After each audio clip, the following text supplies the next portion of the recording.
చీకట్లోని వస్తువుని వెతికేవాడు దీపాన్ని తీసుకెళ్తాడు. ఆ వస్తువు ఉందో లేదో తెలియడానికి దీపం వాడికి ఉపయోగపడింది.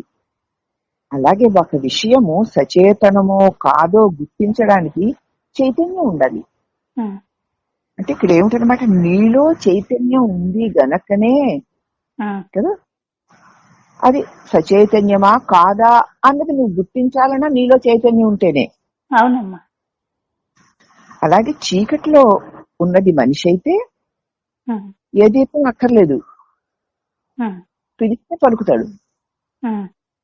చీకట్లో ఉన్నది రాయి అయిందనుకో, అక్కడ దీపం కావాలి. అవునా? ఆ చీకట్లో ఒక మనిషి ఉన్నాడు అనుకో, ఏయ్ ఎవరు అంటే ఆ ఓయ్ నేను అని పలుకుతాడు. కాబట్టి తానున్నాను అని ప్రకటించడానికి ఆ రీతిగానే చైతన్యం స్వయం దీప్తమై ఉంది. తనకు తాను వెలుగుతోంది. అది జడ చేతనాల్ని కూడా వెలిగిస్తోంది. ఇది జడము అని తెలియడానికి కూడా ఈ చేతనమే కావాలి. ఇది చేతనము అని తెలియడానికి కూడా నీ చైతన్యమే కావాలి. చైతన్యాన్ని విడిచి జడ చేతనాలేవి లేవు. ఎందుకంటే తానున్నానని ప్రకటించడానికి ఆ రీతిగా చైతన్యం స్వయం దీపమై ప్రకాశిస్తుంది.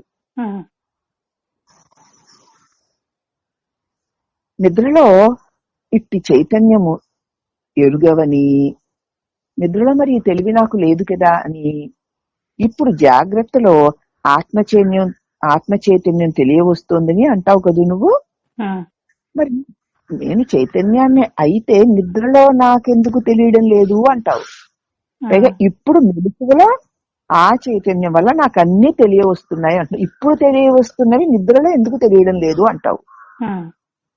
ఇందులో నిజం ఏమిటి? ఒకసారి నీ నిద్రని నీ మెలుకువని గమనిస్తే నిద్రలో ఏమీ తెలియలేదంటున్నావు. నువ్వు చైతన్యాన్ని అయితే నీకు తెలియాలి కదా. అలాగే మెలుకువలో అన్నీ తెలుస్తున్నాయి అంటున్నావు. అవునా? ఇందులో ఏది నిజం? నిద్రలో ఏమీ తెలియకపోవడం నిజమా, మెలుకువలో అన్ని తెలియడం నిజమా అని చూస్తే సత్యము నిరతము నిత్యంగా ఉండాలి. సత్యం ఎప్పుడు నిత్యంగా ఉండాలి. ప్రస్తుత చైతన్యంగా అంటే అన్నిటినీ తెలుసుకునే ఇప్పటి తెలివి గాని అది లేకపోవడం గాని నిజానిజాలు కావు. అన్నిటినీ తెలుసుకుంటూ ఉండే ఇప్పటి తెలివి గాని ఏమీ తెలుసుకోలేని నిధులలోని తెలివి లేకపోవడం గాని నిజాలు కావు. కాని అప్పుడు ఇప్పుడు కూడా నువ్వు ఉన్నావి చూడు, అన్నిటినీ తెలుసుకుంటూ ఉన్న ఇప్పటి ఈ నేను, ఏమీ తెలుసుకోలేని నేను, అవి రెండు నిజాలు కావు. ఇప్పుడు కూడా నీవు ఉంటూనే ఉన్నావు కదూ. ఆ శుద్ధ స్థితియే సత్యం. ఇతరములన్నీ అనుబంధాలే, దానికి తగిలించుకున్నవే. ఆ శుద్ధ స్థితి చిత్తకి అన్యంగా ఉండలేదు. ఆ శుద్ధ స్థితే చిత్ ప్రకాశం. లేకపోతే నువ్వు ఉన్నావని చెప్పగలవా? ఉన్నానని ఎరిగి ఉన్నావు. అందుచేత ఎరుకయే సత్యము. ఆ ఎరుక ఉపాధిగతమైనప్పుడు ఆత్మ చైతన్యమని, అచేతనమని, మరి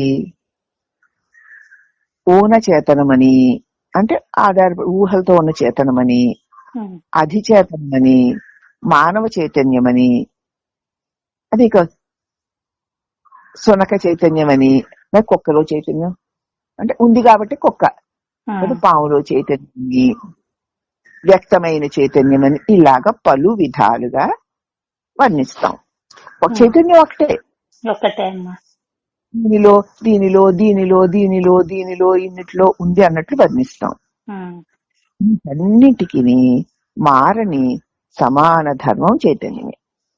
అన్ని ఆ రూపాలన్నీ మారుతున్నాయి గాని దానిలో మారకుండా సమానంగా ఉన్నది చైతన్యమే.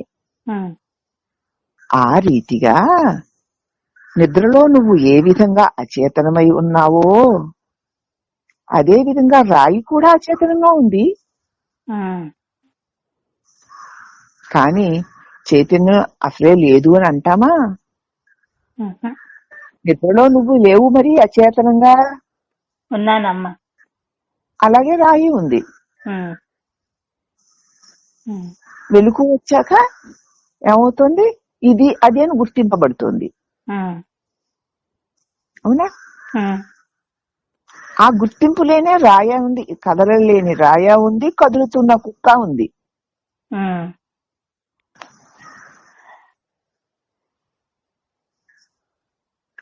కాబట్టి ఆ చైతన్యం అదే విధంగా రాయిగా కూడా అచేతనంగాను ఉంది.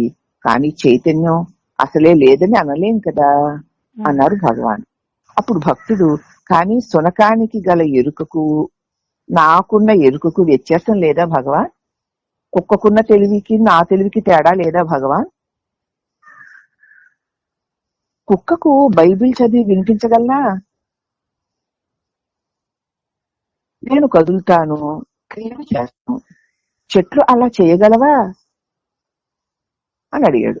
మరి అన్నిట్లోనూ అదే చైతన్యం ఉందంటున్నారు కదా. ఇప్పుడు మహర్షి అన్నారు, అలా అయితే చెట్టును నిలుచున్న మనిషి అని, మనిషిని కదిలే చెట్టు అని పిలవయ్యా. చెట్టుని మనిషి అని పిలు కదా, మనిషిని చెట్టు అని పిలు. చెట్టుని నిలుచున్న మనిషి అనుకో, మనిషిని కదిలే చెట్టు అనుకో. నేను కదిలే చెట్టు నుండి అని అనుకో, ఎవరొద్దన్నారు? మనిషి కదలని చెట్టు అనుకో.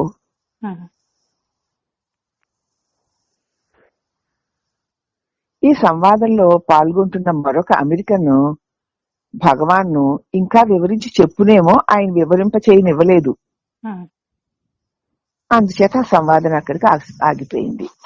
అందుచేత చైతన్యం అన్నిట్లోనూ ఒకటేలాగా ఉంటున్నారా? రాళ్ళు రప్పలు చెట్లు పుట్లు కదలవు.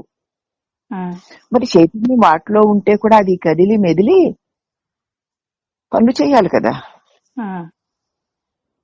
కుక్కలోను నక్కలోను క్రిమిలోను కీటకంలోను మనిషిలోను అంతా సమానంగా ఉందన్నప్పుడు మనిషి కుక్క ఎలా సమానం అవుతారు?